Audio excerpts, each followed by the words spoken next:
Exodus chapter 16.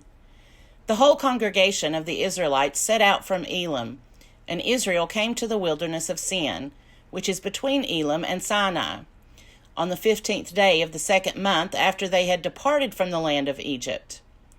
The whole congregation of the Israelites complained against Moses and Aaron in the wilderness.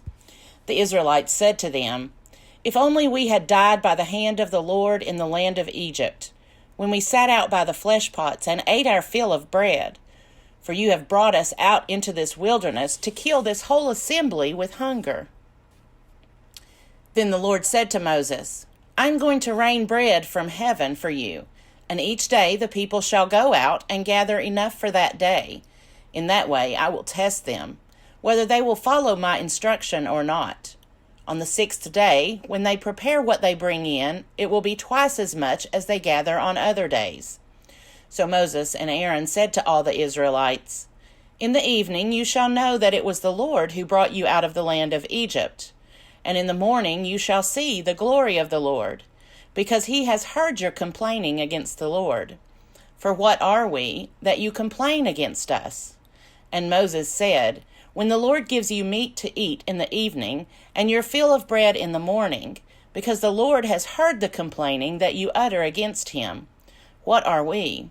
Your complaining is not against us, but against the Lord."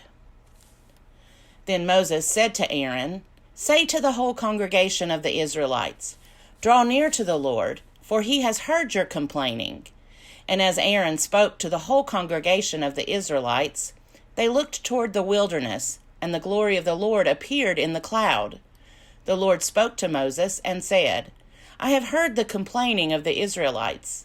Say to them, 'At twilight you shall eat meat, and in the morning you shall have your fill of bread. Then you shall know that I am the Lord your God.'"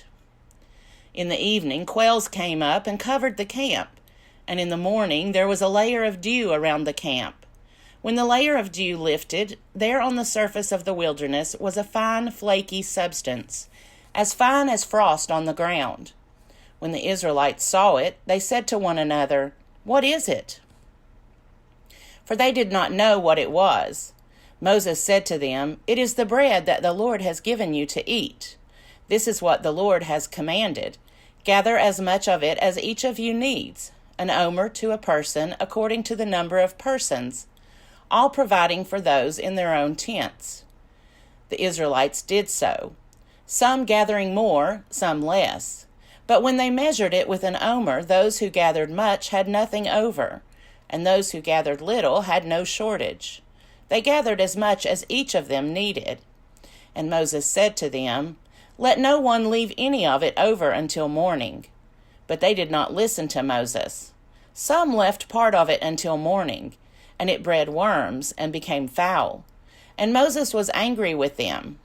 Morning by morning they gathered it, as much as they needed, but when the sun grew hot, it melted.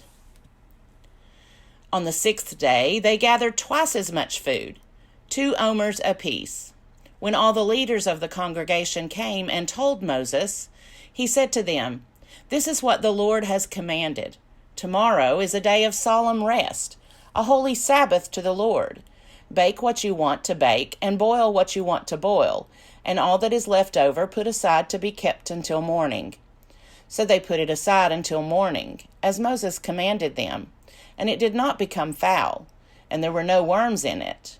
Moses said, "Eat it today, for today is a Sabbath to the Lord. Today you will not find it in the field.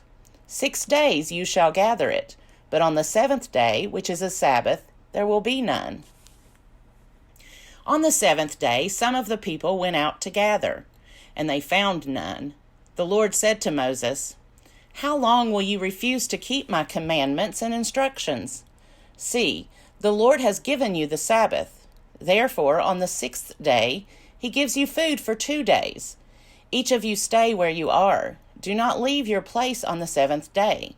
So the people rested on the 7th day. The house of Israel called it manna. It was like coriander seed, white, and the taste of it was like wafers made with honey. Moses said, "This is what the Lord has commanded. Let an omer of it be kept throughout your generations, in order that they may see the food with which I fed you in the wilderness, when I brought you out of the land of Egypt. And Moses said to Aaron, Take a jar and put an omer of manna in it, and place it before the Lord, to be kept throughout your generations. As the Lord commanded Moses, so Aaron placed it before the covenant for safekeeping. The Israelites ate manna 40 years, until they came to a habitable land. They ate manna until they came to the border of the land of Canaan. An omer is 1/10 of an ephah. Exodus chapter 17. From the wilderness of Sin, the whole congregation of the Israelites journeyed by stages, as the Lord commanded. They camped at Rephidim, but there was no water for the people to drink. The people quarreled with Moses and said, Give us water to drink. Moses said to them, Why do you quarrel with me? Why do you test the Lord?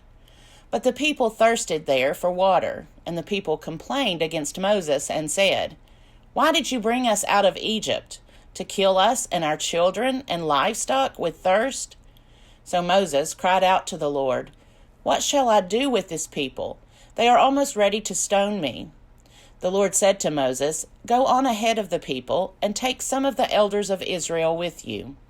Take in your hand the staff with which you struck the Nile, and go. I will be standing there in front of you on the rock at Horeb. Strike the rock, and water will come out of it, so that the people may drink. Moses did so in the sight of the elders of Israel.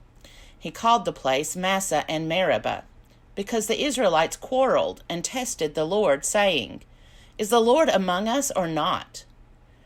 Then Amalek came and fought with Israel at Rephidim. Moses said to Joshua, Choose some men for us and go out, fight with Amalek. Tomorrow I will stand on the top of the hill with the staff of God in my hand. So Joshua did as Moses told him, and fought with Amalek, while Moses, Aaron, and Hur went up to the top of the hill. Whenever Moses held up his hand, Israel prevailed, and whenever he lowered his hand, Amalek prevailed. But Moses' hands grew weary, so they took a stone and put it under him, and he sat on it. Aaron and Hur held up his hands, one on one side and the other on the other side, so his hands were steady until the sun set. And Joshua defeated Amalek and his people with the sword. Then the Lord said to Moses, Write this as a reminder in a book and recite it in the hearing of Joshua. I will utterly blot out the remembrance of Amalek from under heaven. And Moses built an altar and called it, The Lord is my banner. He said, A hand upon the banner of the Lord. The Lord will have war with Amalek from generation to generation. Exodus chapter 18. Jethro, the priest of Midian, Moses' father-in-law, heard of all that God had done for Moses and for his people Israel, how the Lord had brought Israel out of Egypt. After Moses had sent away his wife, Zipporah, his father-in-law Jethro took her back, along with her 2 sons. The name of the one was Gershom, for he said, I have been an alien in the foreign land. And the name of the other, Eleazar, for he said, The God of my father was my help, and delivered me from the sword of Pharaoh. Jethro, Moses' father-in-law, came into the wilderness where Moses was encamped at the mountain of God, bringing Moses' sons and wife to him. He sent word to Moses, I, your father-in-law Jethro, am coming to you, with your wife and her 2 sons. Moses went out to meet his father-in-law. He bowed down and kissed him. Each asked after the other's welfare, and they went into the tent. Then Moses told his father-in-law all that the Lord had done to Pharaoh and to the Egyptians for Israel's sake, all the hardship that had beset them on the way, and how the Lord had delivered them. Jethro rejoiced for all the good that the Lord had done to Israel in delivering them from the Egyptians. Jethro said, Blessed be the Lord, who has delivered you from the Egyptians and from Pharaoh.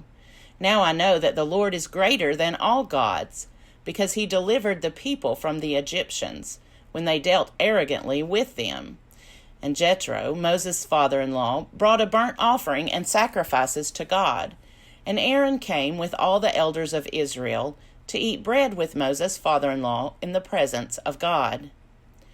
The next day Moses sat as judge for the people, while the people stood around him from morning until evening.